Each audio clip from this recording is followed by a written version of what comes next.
So, who here loves reporting? I mean, who can't wait to document all of those controls and send it off to be reviewed? If that's you, please raise your hand. Brandy, the light's pretty bright, but I can't see anyone. Can you? We rehearsed this as nobody raises their hand, but my friend in the cowboy hat absolutely did. So kudos to you. That changes everything. Well, you have my respect, because reporting is not, and I don't know if it's anyone's favorite part of an assessment, but it is an important part of every assessment, because it provides evidence that a control has been met, as well as it provides a baseline from which different security improvements can be made. So most of you guys have seen one of those photo mosaics where there's that one picture, but you look a little closer and there's a bunch of pictures that are actually making up that larger picture. That's a metaphor, guys. That's how compliance reporting works. You've got your AOC, and it gives you that big high-level view of, yeah, I'm compliant, or no, I'm not compliant. But there's a whole lot going on under the surface. So if we imagine that larger picture as compliance, and you look at those smaller photos, what you're going to see is a bunch of stuff. You might see the network diagram that describes the CDE. You might see evidence like the folks that you interviewed. And some of those photos probably are also going to include those areas for improvement, maybe places where hygiene isn't quite as tight as it should be. But with version 4, we have made some overall updates to make sure that that broader picture is as clear as possible. There's been a lot of effort to align the AOC, the ROC, the ROC, and the SAQs. So let's focus on those areas for improvement for a second. I know in the earlier sessions that Emma and Lauren have both told you about in place with remediation and how we expect that to evolve for reporting in PCI DSS version 4. And they've talked to you guys about the feedback that we received, and it was swift, and we heard it, and we're doing something about it. The approach that we end up taking, no matter what it is, it's going to ensure that the QSA does provide the assessed entity the opportunities for improvement that they need to facilitate continuous improvement. So the PCI SSC pretty much goes through the same process for our annual ISO conformance audit, right? Yeah, we do, and I didn't love it at first, I'll tell you. It's a lot of work, but what I liked out of that process is that the assessor always would give us a list of the opportunities that we could improve upon. And what we would end up doing with that list, or the CAPAs that we get or whatever, is you go back up to management and you're like, hey, I need money, and this is why.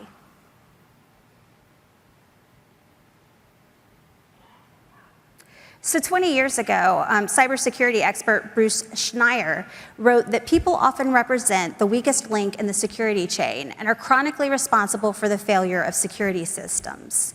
And I know within the 20 years that have passed that tech and automation have replaced a lot of the human links in the security chain, but I do have it on good authority that the humans still exist in most CDEs. And as such, I expect that most assessments that the QSA would go through, they're going to find some opportunities for improvement. They're going to find some security hygiene issues that could develop into an issue down the road. That's a reasonable expectation for any assessment because of all the humans involved. So as we come out with whatever the final approach is on this, the key is going to be assessor conformance. And I'm talking about this now rather than just in the assessor session, because that involves everybody. We've got to set some expectations. And so, what we're likely to do is to request that all QSA companies participate in this process, and they complete, a form and provide that feedback, those opportunities. And so we're going to require it, and then we're going to monitor for it. There's a process that we do right now to monitor for baseline quality for the assessors, and it's the QSA annual QA questionnaire. And there's a lot of things that we look for with that, but basically once a year we check in with the assessors, we make sure they're still meeting certain requirements, but we also look at samples of rocks, and we look and see how they're doing scope and how they're doing compensating controls. And it's very reasonable that we would then evolve that process so that we would look for these documents. And so what would happen when we ask for one of those? Let's say that, we get it back and, ooh, the assessor completed the form and there's no findings. Could that happen? Sure, sometimes you put on a really good show and the assessor doesn't see anything. But in most cases, there's something to see. And so, our assessor quality management team, AQM, they would very likely ask for another one and be like, okay, let's see what else is going on. And that's where, not having findings starts to become a red flag. You probably don't have a roster of clients that aren't making any mistakes at all. So that's something we'll monitor for. And so, I share that here so that folks can just align expectations accordingly. And in the end of the day, that really does just become a ripple. So next, we've got the ROC reporting template, and I know there's a tsunami of reporting there. I would note this, and I'll borrow a phrase from yesterday, does page count matter? There's a much longer report, right? But there's been reformatting of tick boxes for the assessment findings. There's been those additional rows to, mark whether it's customized and defined validation. So is it a longer report? Sure. Are you printing it out? I doubt it. And so, at the end of the day, that's probably a ripple as well. I would also point out the actual narrative reporting has been reduced, or we've attempted to reduce it, let's say, so that QSAs can focus on other work. So at the sub-requirement and requirement level, that's the place where you still would have to do some narrative now, but in the testing procedures, we're gonna have the assessors citing their evidence from their work papers instead. So, they're not having to restate it, they're just having to cite their evidence. So what's changed for version 4.0 when testing procedures are reported?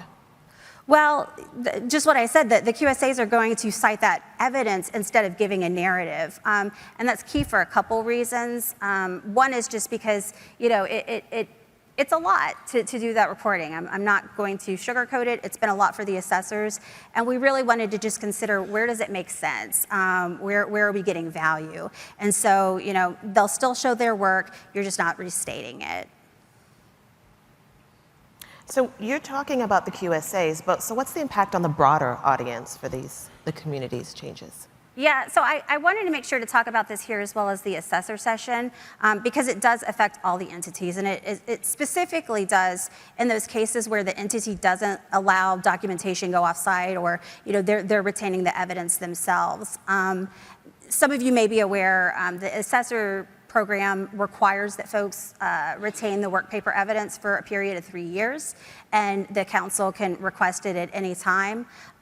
Just because the client keeps those documents on site doesn't mean we can't still do exactly that, but that makes it very important for the entity being assessed to retain it, to know where it is, et cetera. And part of the ROC documentation does talk about where the evidence is located. So it may just require a little more, negotiation and collaboration between the assessed entity and the assessor to make sure that that is retained adequately. So after this presentation, I'm going to go off stage and then immediately come back. We're going to do a panel on customized validation, and I know you're on the edge of your seat for that. And so I'm not going to say a lot about this here, and we are going to talk a little bit more about it in the assessor session this afternoon. But I do want to note that most of the requirements and sub-requirements, not all, they have this option. And while the size of the ROCs are all impacted by these additional rows, it is a choice whether the organization has impact deeper than that, right? You can absolutely stick with the defined approach that you've always taken. You can just tick no at that indicate whether a customized approach was used box, and then that's the end of it. Obviously, if you do move forward with a customized validation, there's going to be a little more effort to it. Another validation change that I want to make sure y'all see is the optional partial compliance, or the ability to provide a compliant ROC an AOC for an assessment against a subset of requirements. Now, the intent here is not to change what it means to have a compliant AOC, but rather to ensure that there is transparency as to what was assessed. There's been previously some confusion as to what it means to use not applicable versus not tested, and we will work with the assessors to clarify understanding each of those. So the intent here is to make sure that the assessor can produce a compliant AOC in those cases where it's most appropriate to mark not tested for whatever reason. And here's a couple examples that you might see. If you're doing the subset of requirements, maybe for a specialized practice or offering, maybe you brought some new systems on board, you could use it for that. If an SAQ is being leveraged to determine the applicability of PCI DSS requirements for maybe an environment where they may not meet the eligibility requirements, such as use of an encryption solution that's not listed as a P2PE solution, but maybe they had the NESA and they've got a white paper. Maybe they're doing prioritized approach, which, by the way, has been updated for version 4, so do look out for that. I'm sure other examples exist, but the point is that there's going to be more transparency. It's not that folks weren't doing those things before, it's that they were using documents that really didn't acknowledge those conditions, and so there was a little bit of a lack of transparency there. What's appropriate is to make sure that the assessor is not finding a requirement to be not in place and then marking it as not tested so that you can still be compliant.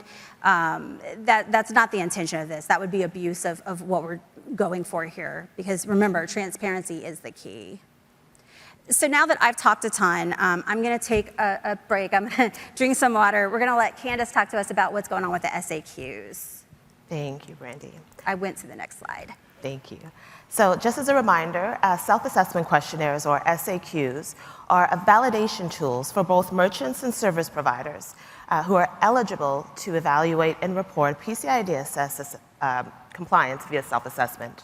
So it's important for organizations to reach out to the applicable payment brand or your acquirer to just understand whether you are eligible for the self-assessment. So the changes to the SAQs were primarily made to ensure that we continue to provide the appropriate level of foundation for securing payment data in the defined use case.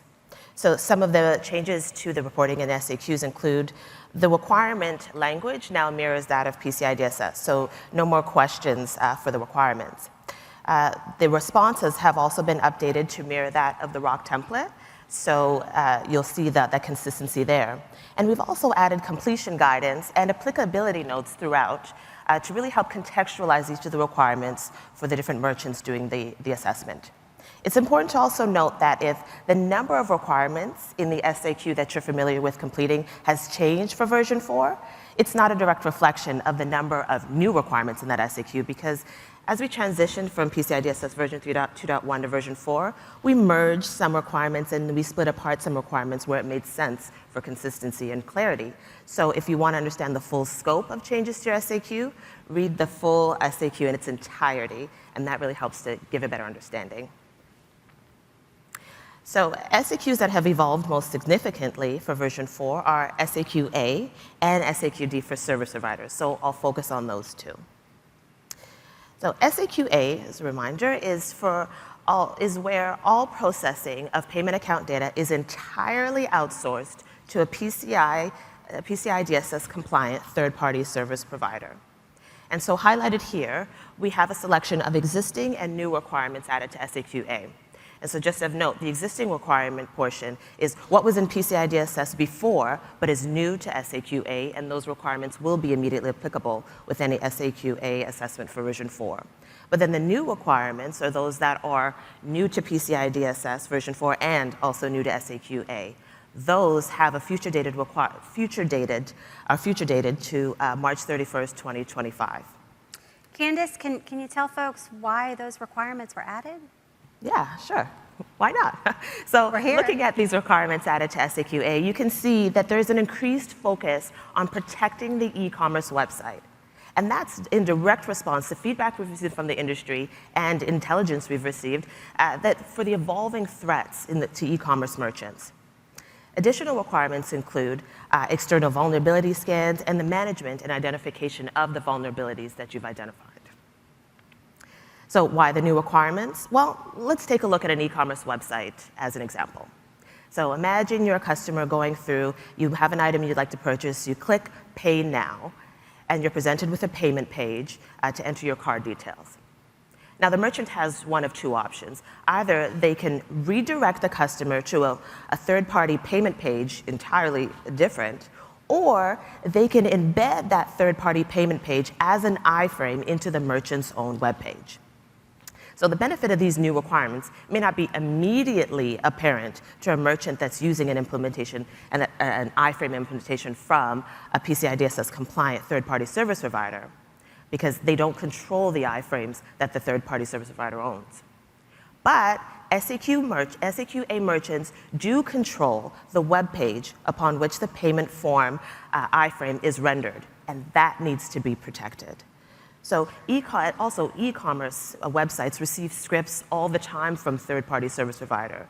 Examples of those can be for tracking purposes, for chatbot purposes, and to add additional data to load the third-party service provider's iframe. So attackers can use these scripts to update or to add in their own malicious code in order to capture cardholder data from the consumer's browsers. So these requirements are intended to protect that merchant web page, not the individual third-party service provider owned and operated iframes that sit and that actually accept the account data.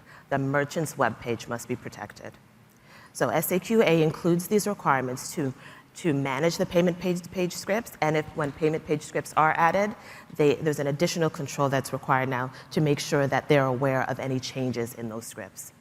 It's important for merchants to know all of the scripts running on their payment page, and they only have scripts that are essential to support the payment processing.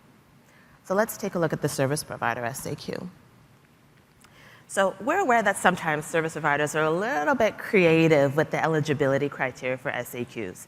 So to take a quote from the movie Highlander that my colleague John Bloomfield loves so much, there can be only one. I know there's an accent with that, but I'm not going to I'm sure it's perfect. Attempt that, so forgive me. But I'm sure you've seen Highlander, so it's, hi, John. So SAQD for service providers is the only SAQ that any service provider would be eligible to complete. So SAQD for service providers, no other SAQ. So service providers are valuable targets in that if a single service provider is compromised, it could affect hundreds or even thousands of merchants. So SAQD for service providers includes all of the requirements in the standard. So if, for those of you who haven't seen PCI DSS version 4 yet, I'm sure that's maybe, I don't know, maybe one or two of you, there is a summary of changes document in the document library that lists all of the new requirements and specifies which are applicable to service providers. So have a read of that one. But two notable reporting changes I'll mention for SAQD service provider. So there's a new section to describe the details of the service provider's environment. So those details would include adding of network diagrams, different data storage details, and quarterly scan results. And there's another additional section for a narrative in each of the requirements for SAQD and service providers. And that's really to make sure that the testing activities performed by each service provider is documented beside the response that they've selected. And these updates that we made were in direct response to stakeholder feedback, and they were to ensure that the security rigor is applied broadly and consistently with service provider SAQs. And so, how are requirements selected for each of these SAQs? Well, they're applicable to a specific type of merchant environment, and each merchant environment is defined within the eligibility criteria. So if you're going through an SAQ and you find that your environment doesn't exactly meet the eligibility criteria, and you move forward with that SAQ, then it's not likely that your environment will be adequately protected. So it's important that you align directly with that eligibility criteria. That's critical. Yeah, and I would say don't forget about FAQ 1331. Can SAQ eligibility criteria be used for determining applicability of PCI DSS requirements for on-site assessments? That FAQ is one that QSAs can use in those instances where that reduced applicability of PCI DSS requirements is appropriate for completing a ROC for an entity that meets the eligibility requirements for an SAQ. Definitely. And so we've looked at all of the eligibility criteria and all of the requirements in each SAQ to make sure they all still meet the payment needs of the industry. And so the updates that we did make were to ensure that they continue to address the current threats that we're seeing. And finally, we have improved SAQ usability. So we updated the language alignment so that the connection between PCI DSS version 4 and the SAQs is a lot more clear. And so users are able to help learn the guidance and the different requirement objectives of the standard as well. But SAQs are not standing still. We're looking at developing new self-assessment options, for example, for PCI validated mobile solutions. So stay tuned for the bright future of SAQs. So there's a lot of changes that are happening with the ROC, the SAQs, the AOCs for version 4. And we understand it'll take time for the community to digest those changes, but we do look forward to the feedback that we receive from you guys and hearing about how it works out. We tried to make reporting more streamlined to improve the consistency between the different compliance documents, and we're sure you'll let us know what we did right and what we did wrong. So be sure to read the standard, take advantage of all of the supporting material and the guidance that's within it, and become familiar with the updates and the new requirements for version 4 that have been added to your applicable SAQ. And ultimately, that preparation will help determine whether these reporting changes are a seismic change or just a mere ripple for your organization.